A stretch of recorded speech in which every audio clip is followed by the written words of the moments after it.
ഗുരുവായൂർ നഗരസഭാ കൗൺസിൽ യോഗത്തിൽ പാചകവാതകക്ഷാമത്തെ ചൊല്ലി ബഹളം. തിങ്കളാഴ്ച ചേർന്ന കൗൺസിൽ യോഗത്തിലാണ് പാചകവാതകക്ഷാമത്തിൽ നഗരസഭ മുൻകരുതലെടുക്കുന്നില്ലെന്നാരോപിച്ച് പ്രതിപക്ഷം രംഗത്തെത്തിയത്. ഇതോടെ ഭരണ പ്രതിപക്ഷ അംഗങ്ങൾ തമ്മിൽ ബഹളത്തിലായി.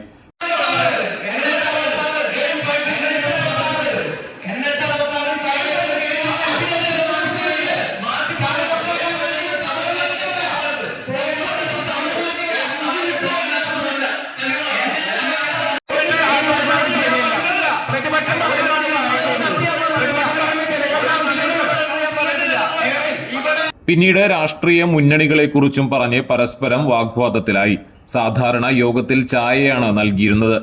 എന്നാൽ ഗ്യാസിന്റെ ക്ഷാമം മൂലം നന്നാരി സർബത്ത് നൽകിയതും യോഗത്തിൽ ചർച്ചയായി.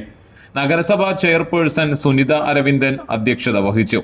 കൗൺസിലർമാരായ Basheer Pookode, VS Navaneeth, Erin Antony, Anto Thomas, Jaleel Panikkaveettil, Naushad Ahammu, KS Anoop, KM Mehroof, MV Biju, Abdul Rasheed Kunnickal, Ashfaq, നഗരസഭാ സെക്രട്ടറി H അഭിലാഷ് കുമാർ എന്നിവർ സംസാരിച്ചു.